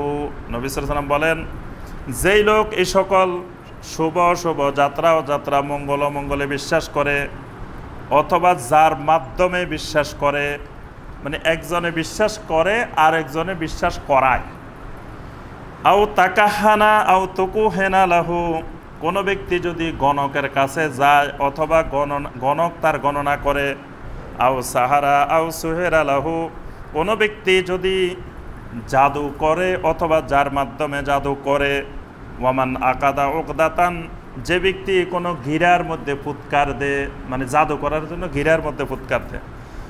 দেখবেন যে আমাদের দেশে বর্তমানে এখন অনেকের হাতের মধ্যে একটা লাল সুতা বাঁধা থাকে। অনেক যুবকদের দেখি হাতে লাল সুতা বাঁধা। কি ব্যাপার? এই সুতা অমুক জায়গা থেকে দিছে, এটা দিলে বিপদ আপদ অনেক কিছু থেকে মুক্তি পাবে। শিরকি বিশ্বাস। শিরক তার হাতের মধ্যে, শিরক গলার মধ্যে, শিরক পুরা শরীরে লাগাই রেখেছে, আবার কিন্তু মুসলিমও দাবি করে। আল্লাহ রাসূল সাল্লাল্লাহু আলাইহি ওয়াসাল্লাম বলেন, এইরকম যে উম্মত করবে, ফাকাদ কাফারা বিমা উনজিলা আলা মুহাম্মাদিন সাল্লাল্লাহু আলাইহি ওয়াসাল্লাম, এই লোক মুহাম্মদ সাল্লাল্লাহু আলাইহি ওয়াসাল্লামের উপরে যা কিছু নাজিল করা হয়েছে তার প্রতি সেই কুফরি করলো। অর্থাৎ মুহাম্মদ সাল্লাল্লাহু আলাইহি ওয়াসাল্লামের দিন এটাতে বিশ্বাস করে না। সুতরাং কেউ যদি এগুলার আশ্রয় নেয় তাহলে সে ইসলামের প্রতি সে কুফরি করলো, মানে সে কাফের হয়ে গেল, তার ঈমান চলে গেল। এজন্য কোনো দিনকে, মানে সপ্তাহের 7 দিনের এই দিন শুভ এই দিন অশুভ এইরকম বিশ্বাস করা যাবে না। কোনো দিন, কোনো রাত্রি, কোনো মাস, কোনো তিথি। তারপরে এই যে মুহররম মাস আসতেছে, মুহররম মাস আসলে অনেক জায়গায় আবার বিয়ে শাদী হয় না। অনেকে মাসালা জিজ্ঞেস করে যে মুহররম মাস নাকি বিয়ে শাদী হওয়া নিষেধ, আবার কোনো কোনো জায়গায় বিভিন্ন সময় বিয়ে শাদী হওয়া নিষেধ। এগুলো সব শিরকি বিশ্বাস। মুহররম মাসে বিয়ে শাদী হলে অসুবিধা কি? মুহররম মাসের সাথে বিয়ে শাদীর কোনো নিষেধাজ্ঞা নাই, তারপরে আপনার কোনো দিনের সাথে নিষেধাজ্ঞা নাই। এরকম কোনো দিন, কোনো রাত, কোনো মাস, কোনো তিথি, কোনো সময়, কোনো বস্তু, কোনো দ্রব্য, কোনো ব্যক্তির মধ্যে শুভ অশুভ বিশ্বাস করা, এটা শিরক। আরেকটি শিরক আলোচনা করে আমরা শেষ করব। চতুর্থতম যে শিরকটি আলোচনা করব সেটা হলো আল কাহানা। কাহানা মানে গণনা করা, ভাগ্য গণনা করা, যেটা আমাদের দেশে জোরে সোরে চলে। কেউ রাশি গণনা করে যে ভাই আমার রাশি দেখেন তো কি অবস্থা এই বছর, কারো মেষ রাশি, কারো কুম্ভ রাশি, কারো তুলা রাশি, কারো কর্কট রাশি। এখন এই রাশি গণনা, এই রাশি গণনা শিরক। রাশিতে বিশ্বাস করা স্পষ্ট শিরক, আপনার ঈমান চলে যাবে। যদি আপনি কারো কাছে যাই বলেন যে ভাই আমার রাশিটা কি একটু দেখেন তো, শেষ, ঈমান শেষ। যদি বলেন যে তুলা রাশির এই মাসে কেমন যাবে একটু দেখেন তো, বাস আপনি আল্লাহ সুবহানাহু ওয়া তাআলার ইলমে গায়েবের মধ্যে আরেকজনকে শিরক করলেন। মানে আপনার ইলমে গায়েব, আপনার আগামী মাস, আগামী বছর বা বাকি জীবন কিভাবে যাবে, এই ইলমে গায়েব একমাত্র আল্লাহর কাছে আছে। পৃথিবীর কোনো মানুষ, কোনো জিন, কোনো ফেরেশতা জানে না আপনার কালকে দিন কিভাবে যাবে, এক মাস পরে কিভাবে যাবে, এক বছর পরে কিভাবে, এটা দুনিয়ার কোনো শক্তি জানে না আল্লাহ ছাড়া। কিন্তু আপনি যখন অন্য কারো কাছে জিজ্ঞাসা করলেন যে আপনার আগামীকালের অবস্থা কেমন হবে, বা এক মাস আগামী মাসের অবস্থা কেমন হবে, আগামী বছর কেমন যাবে, তার অর্থ হলো আপনি আল্লাহ ছাড়া অন্যকেও আল্লাহর ইলমে গায়েবে জানে এটা বিশ্বাস করলেন। এই বিশ্বাস করার কারণে আপনার ঈমান চলে যাবে, এটা শিরক। এজন্য কোনো গণক, কোনো ঠাকুর, কোনো জ্যোতিষী, কোনো রাশিবিদ, কোনো হস্তরেখাবিদ, কোনো গোপন জ্ঞান, ভবিষ্যৎ জ্ঞানের জিন, জাদুকর কারো কাছে গিয়ে এই জাতীয় ভবিষ্যতের বিষয় জানতে চাওয়া, এটা হলো, এটাকে কোরআন সুন্নাহর ভাষায় বলা হয় আল কাহানা। এটি একটা সুস্পষ্ট শিরক। আমাদের দেশে কিন্তু এই ব্যবসা খুব জোরে সোরে চলে। বিভিন্ন জায়গায় রাস্তার পাশে পাশে কেউ বসে বসে হাত গণনা করে, হাতের রেখা কোনটা কোন দিকে গেছে এগুলো দেখে দেখে ভাগ্য গণনা করে। কেউ রাশি দিয়ে করে, কেউ বিভিন্ন ফাঁকি দিয়ে, টিয়া পাখি দিয়েও করে। টিয়া পাখিও মানুষের ভাগ্য নির্ধারণ করে বাংলাদেশে। টিয়া পাখিও গায়েব জানে, এলমে গায়েব জানে। তারপরে এরকম অসংখ্য মাধ্যমে আমাদের দেশে এই গণনা করা হয়। এই ব্যাপারে আমরা দুই একটা আয়াতে কারিমা এবং হাদিস শুনবো। সূরা নমলের 65 নম্বর আয়াত আল্লাহ পাক ইরশাদ করেন, কুল্লা ইয়ালামু মান ফিস সামাওয়াতি ওয়াল আরদিল গায়বা ইল্লাল্লাহ। রাসূল, আপনি দুনিয়ার সকল মানুষকে এই বিষয়টি জানিয়ে দিন, আসমানের মধ্যে যা কিছু আছে, জমিনের মধ্যে যা কিছু আছে, এই সকল বিষয়ের গায়েবের যেই জ্ঞান, এই জ্ঞান একমাত্র আল্লাহ ছাড়া আর কারো কাছে নাই। আল্লাহ পাক বলতেছেন দুনিয়ার সব মানুষকে জানাই দেন এই জ্ঞান একমাত্র আল্লাহর আছে, আল্লাহ ছাড়া আসমান জমিনের কোনো গায়েবের কিছু কেউ জানে না। আমাদের দেশে আরেক মূর্খতা আছে যে জিনের কথা শুনলে সবাই দৌড় দেয় বেশি। যদি শুনে যে অমুক জায়গায় জিন হুজুর আসছে, বাস ওই জায়গার ব্যবসা খুব তুঙ্গে, কারণ জিন হুজুর আছে। জিন তো আমাদের থেকেও বোকা, আমরা যতটুকু জানি জিন ততটুকুও জানে না। সুলাইমান আলাইহিস সালামের জিনদের সামনে মারা গেছেন, অনেক দিন পর্যন্ত মারা যাওয়ার পরেও লাঠি নিয়ে দাঁড়াইছিলেন, কিন্তু জিনেরা প্রতিদিন আসি সুলাইমান আলাইহিস সালামের কাছে হিসাব দিছে, কিন্তু তারপরেও জিন বুঝতে পারে না উনি জীবিত না মৃত। তো সরাসরি দেখার পরেও যে জিন বুঝতে পারে না জীবিত না মৃত, তো সেই জিন আবার আপনার কি হয়েছে গায়েবের বিষয় জানে কিভাবে? জিনেরদের থেকে আমাদের কাছে এলেম বেশি। তো সুতরাং আমরা যতটুকু জানি ততটুকু জিন জানে না, অথচ আমরা জিনের কথা শুনলে আমরা দৌড়াই যাই, জিনের কাছে যাই জিজ্ঞাসা করে যে আমার শরীর আজকে কয়েক মাস খারাপ যাইতেছে, দেখেন তো কি হয়েছে। তো জিন আপনার শরীর খারাপ যাইতেছে এটা জিন কিভাবে জানবে? জিনের কি ক্ষমতা জানার? জিনের কোনো ধরনের ক্ষমতা নাই। অনেক জায়গায় দেখি যে কিতাব একটা নিয়ে বসে থাকে, কিতাব এটা পড়ি মানুষকে বলে যে আপনারা তো তাবিজ করছে, আপনার তো জাদু করছে, আপনার এই হয়েছে সেই হয়েছে। ডাহা মিথ্যা। দুনিয়ার এমন কোনো আল্লাহর জমিনে কিতাব নাই যেই কিতাবে আপনার নামে উঠে যাবে যে এখানে বলা হয়েছে যে আপনার এটা হয়েছে এটা হয়েছে। এইরকম কোনো কিতাব আজ পর্যন্ত আদম আলাইহিস সালাম থেকে আজ পর্যন্ত আবিষ্কার হয় নাই। যারা ওই কিতাবের নামে আপনাদেরকে বলতেছে এটা হয়েছে, এটা বড় ধরনের ধোঁকাবাজি, প্রতারণা। এবং এই প্রতারণার শিকার হয়ে আমরা অনেকে টাকা পয়সা নষ্ট করতেছি, দৌড়াদৌড়ি করতেছি, এবং সমাজে এদেরকে স্বীকৃতিও দিচ্ছি, বলতেছি যে বড় কবিরাজ, বড় হুজুর, যে আমার কি হয়েছে সব বলে দিছে, যে এইভাবে আপনার এই হয়েছে, আপনার এই হয়েছে। আল্লাহ পাক বলছেন যে গায়েবের এলেম আল্লাহ ছাড়া আর কোনো মাখলুকের কাছে নাই। সুনানে আবু দাউদ এবং মুসনাদে আহমদের হাদিস, আল্লাহ রাসূল সাল্লাল্লাহু আলাইহি ওয়াসাল্লাম বলেন যে কোনো ব্যক্তি যদি গণকের কাছে আসে বা ভাগ্য গণনাকারীর কাছে আসি যদি বলে যে আমার কি হয়েছে দেখেন, এটা যদি সে বিশ্বাস করে, ফাসাদ্দাকাহু বিমা ইয়াকুল, সে বিশ্বাস করে, তাহলে ফাকাদ কাফারা বিমা উনজিলা আলা মুহাম্মাদিন সাল্লাল্লাহু আলাইহি ওয়াসাল্লাম, এই লোক সাথে সাথে কাফের হয়ে যাবে।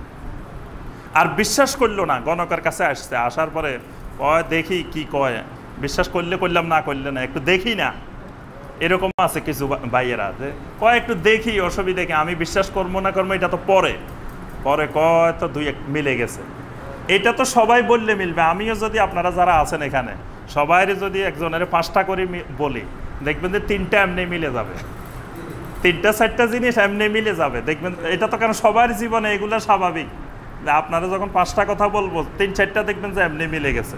তো মিলে গেলে তার অর্থ এই নয় যে আমি আলমে গায়েব জেনে গেছি। তো আল্লাহ রাসূল সাল্লাল্লাহু আলাইহি ওয়াসাল্লাম বলেন এরকম উৎসাহী হয়ে কেউ যদি জানতে চায়, লাম তুকবাল্লাহু সালাতু 40 লাইলা, আল্লাহ রাব্বুল আলামিন 40 দিন পর্যন্ত তার কোনো সালাত কবুল করবেন না। আপনি বেশি উৎসাহী হয়ে শিরক করতে গেছেন, এই শিরকের কারণে আল্লাহ পাক 40 দিন কোনো নামাজ কবুল করবেন না। এটা সহিহ মুসলিমের হাদিস।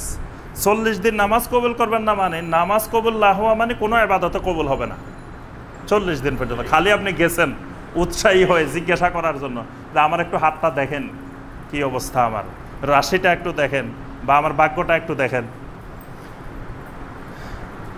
আল্লাহ রাসূল সাল্লাল্লাহু আলাইহি ওয়াসাল্লাম এই পেশাটাকেও হারাম ঘোষণা করছেন, মানে এই গণার পেশা।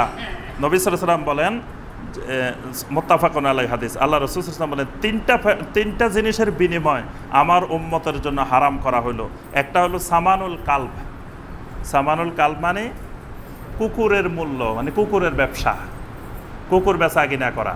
কুকুর কিন্তু যেগুলো প্রশিক্ষণপ্রাপ্ত কুকুর, এই কুকুর কিন্তু বেচা কিনা হইতো আরবে, এবং আরও বিভিন্ন কারণে বেচা কিনা হইতো। নবী সাল্লাল্লাহু আলাইহি ওয়াসাল্লাম বলেন সামানুল কালব, কুকুরের মূল্য নেওয়া এটা হারাম। ওয়া মাহারুল বাগি, মাহারুল বাগি হলো জেনা দিয়ে ব্যবসা করা, অর্থাৎ যেটা পুরুষও করতে পারে নারীও করতে পারে। এই জন্য নবী সাল্লাল্লাহু আলাইহি ওয়াসাল্লাম পুরুষ আর নারী বলেন না, বলছে মাহারুল বাগি, অর্থাৎ জেনার ব্যবসা, এটা সম্পূর্ণরূপে আমার উম্মতের জন্য হারাম করা হলো। ওয়া হুলওয়ানিল কাহেন, আর গণকের বিনিময়, মানে ভাগ্য গণনা, রাশি গণনা, বিভিন্ন গণনার মাধ্যমে অর্থ উপার্জন করা, এটা আমার উম্মতের জন্য হারাম করা হয়েছে। কারণ শিরকের মাধ্যমে কোনো উপার্জন মুসলিমের জন্য হালাল নয়। আল্লাহ পাক আমাদের সবাইকে এই শিরকগুলো থেকে মুক্ত থাকার তৌফিক দান করুন। আল্লাহ পাক আমাদের ঈমানকে তাওহীদ ভিত্তিক ঈমান নসিব করুন। সম্মানিত মুসল্লিয়ানে কেরাম, আমরা আলোচনা শেষ করার আগে আরেকটি বিষয়ের দিকে আপনাদেরকে একটু দৃষ্টি আকর্ষণ করব, যে বিষয়টি আপনাদের সকলেরই জানা।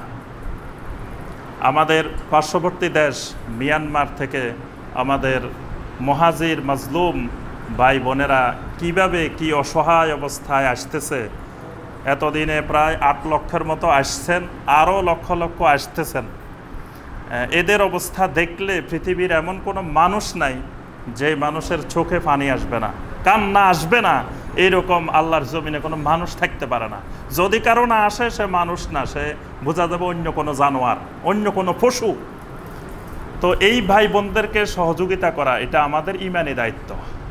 এই ঈমানি দায়িত্ব হিসাবে আলহামদুলিল্লাহ আমাদের সরকার, জনগণ, দল মত নির্বিশেষে আমরা এই বাংলাদেশের প্রত্যেকটা নাগরিক আলহামদুলিল্লাহ তাদের সাহায্যার্থে এগিয়ে গেছেন, এগিয়ে যাইতেছেন।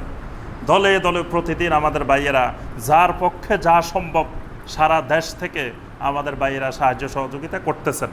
তা আমাদেরও ঈমানি দায়িত্ব, আমরা যতটুকু পারি এই সাহায্য সহযোগিতা এগিয়ে যাওয়া।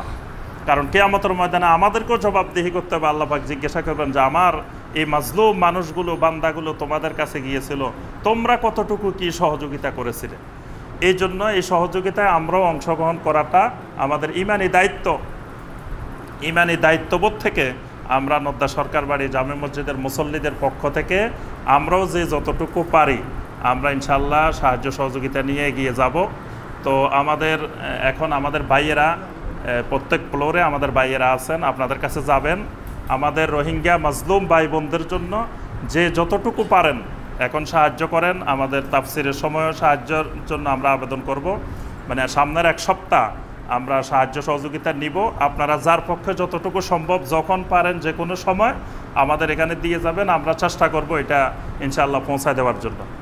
এর আগে আমরা বন্যার্তদের জন্য আপনাদের থেকে সহযোগিতা নিয়েছিলাম, সেখানে আমাদের ৭৪,০০০ টাকা উঠছে। আপনাদের সহযোগিতায় ৭৪,০০০ টাকা পেয়েছিলাম আমরা। ওই ৭৪,০০০ টাকা আমরা কুড়িগ্রামে একেবারে চরাঞ্চলে যেখানে ভাইয়েরা নিঃস্ব হয়ে গেছেন, সেখানে আমরা এই টাকাগুলা ভাইদের কাছে, একবার অসহায় ভাইদের কাছে আমরা পৌঁছিয়ে দিয়েছি আলহামদুলিল্লাহ। তো এখন আমরা যেটা পাবো এটা আমরা রোহিঙ্গার মুসলিম মুহাজির ভাই বোনদের জন্য, মাজলুম ভাই বোনদের জন্য পৌঁছাই দেবো ইনশাআল্লাহ। সম্মানিত ভাইয়েরা, এই প্রসঙ্গে আমরা কালেকশন চলতে চলতে দুই একটা বিষয় আপনাদেরকে বলি। কোরআনে কারিমে আল্লাহ পাক, জি, উপরে প্রত্যেক ফ্লোরে একজন দুজন ভাই উঠে একটু এই ব্যাপারে সহযোগিতা করেন, পরে টাকাটা আমাদের নিচে এক জায়গায় পৌঁছায় দিবেন। সম্মানিত ভাইয়েরা, আমরা কোরআনে কারিমে এবং হাদিসে যুগে যুগে মুসলিম উম্মার উপরে অত্যাচার নির্যাতনের অনেক চিত্র আমরা দেখি। তন্মধ্যে সবচেয়ে জঘন্যতম অত্যাচার নির্যাতনের দুটি চিত্র আমরা দেখি। একটা হলো আলে ফেরাউনের নির্যাতন, আর একটা ছিল আসহাবুল উখদুদের নির্যাতন। এই দুইটা নির্যাতন ছিল পূর্বেকার যুগের সবচেয়ে কঠিন নির্যাতন। একটা ছিল আলে ফেরাউনের নির্যাতন। আলে ফেরাউন বানি ইসরাইলকে এমন নির্যাতন করত, আল্লাহ পাক কোরআনে কারিমে বলছেন, ইউযাব্বিহুনা আবনাআকুম ওয়া ইস্তাহইয়ুনা নিসাআকুম, তোমাদের ছেলে সন্তানদেরকে এরা জবাই করত, আর কন্যা সন্তানদেরকে, নারীদেরকে জীবিত রাখত। আজকে দেখেন ঠিক আলে ফেরাউনের মতো আজকের এই সভ্য যুগে ১বিংশ শতাব্দীতে আমাদের যে মুসলিম ভাইয়েরা, রোহিঙ্গার ভাইয়েরা, এদেরকে এখানে যারা আমাদের দেশে আসতেছে এরা কিন্তু সব নারী, শিশু, বৃদ্ধ, কোনো যুবক কিশোর কিন্তু আসতেছে না। তার অর্থ হলো সমস্ত যুবক কিশোরদেরকে জবাই করে, কেটে কেটে টুকরা টুকরা করে হত্যা করা হচ্ছে। প্রতিদিন ছবিগুলোতে দেখেন যে ফেসবুকে বিভিন্ন মিডিয়ায় যে ছবি যা আসতেছে, ওখানে তো কোনো সাংবাদিক, বাইরের কোনো লোক কাউকে ঢুকতে দেওয়া হচ্ছে না, কিন্তু তারপরেও যে ছবিগুলো ওখান থেকে অল্প সামান্য কিছু আসতেছে, এর মধ্যে দেখা যাচ্ছে যে যুবক কিশোর যারা আছে এদের সবাইকে গলা কেটে ধরে এনে জবাই করতেছে।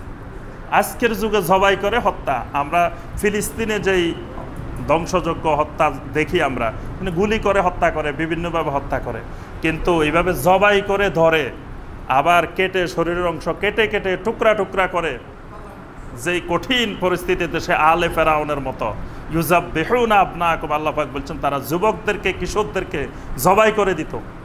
ঠিক একই কায়দায় কিন্তু এখানে নির্মম এই নির্যাতন চলতেছে। আসহাবুল উখদুদের কথা আল্লাহ পাক সূরা আল বুরুজের মধ্যে উল্লেখ করেছেন।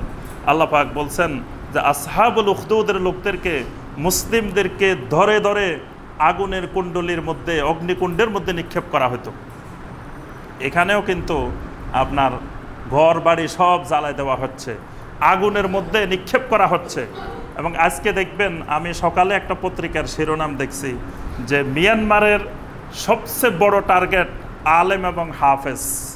এখানে আরাকানের যত ওলামায়ে কেরাম ছিলেন, যত হুফাজে কেরাম ছিলেন, সবাইকে ধরে নিয়ে আগুনে জ্বালায় দেওয়া হয়েছে। আলেমদেরকে ধরে ধরে, একজন বড় আলেম ছিলেন, কয়দিন আগে ওনার ছবি এসছে, এই আরাকানের একজন আলেম ছিলেন মসজিদে হারামের ইমাম। এখানের একজন আলেম মসজিদে হারামের ইমামও ছিলেন। এই পর্যায়ের আলেমও ওখানে তৈরি হয়েছে। এবং এখানে মুসলিম উম্মার অনেক প্রাচীন ইতিহাস, সভ্যতার ইতিহাস, সে আরাকান রাজ্যের ইতিহাস, দীর্ঘ সময়ের ইতিহাস।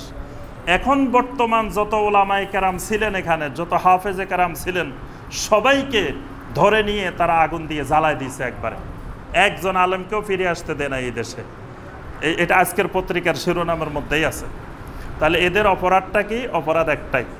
অপরাধের ব্যাপারে আল্লাহ পাক কোরআনে কারিমে সূরা আল বুরুজে বলছেন, ওয়ামা নাকামু মিনহুম ইল্লা আন ইউমিনু বিল্লাহিল আজিজিল হামিদ। আল্লাহ পাক বলেন এদের একটাই অপরাধ আছে, সেই অপরাধটা হলো এরা আল্লাহ রাব্বুল আলামিনের উপরে ঈমান আনছে। ঈমান আনাটাই তাদের অপরাধ। এরা যদি আজকে মুসলিম না হয়ে অন্য জাতি হইতো, অন্য ধর্মাবলম্বী হইতো, তাহলে এই নির্যাতন তাদের উপরে আসতো না। এটা আসার পিছনে মূল যে কারণ সেটা হলো তারা মুসলিম, তাদের নামটা মুসলিম। আর মুসলিম হওয়ার কারণে দেখেন পৃথিবীতে এইভাবে নির্যাতন করে মেরে ফেলা হচ্ছে, কেটে ফেলা হচ্ছে, সব গণহত্যা চালানো হচ্ছে, নির্বিচারে গণহত্যা। অথচ বিশ্বের বড় বড় শক্তি কেউ কিন্তু আগায় আসতেছে না, সবাই দূরের থেকে দুই একটা কথা বলতেছে, কিন্তু কেউ আগায় আসতেছে না। আজকে যদি সেখানে মুসলিম না হয়ে অন্য কোনো জাতির লোক হইতো, সেখানে যদি একজন 5 জন মারা যেত, এইভাবে হাজার হাজার লক্ষ লক্ষ না, একজন দুজনও যদি মারা যেত, তাহলে আমরা দেখতাম যে বিশ্বের চিত্র ভিন্ন রকম, যে সারা বিশ্ব থেকে সেখানে কি প্রতিক্রিয়া হতো। সাথে সাথে মিয়ানমার উড়াই দেওয়া হতো যদি অন্য ধর্মাবলম্বী কোনো লোক মারা যেত।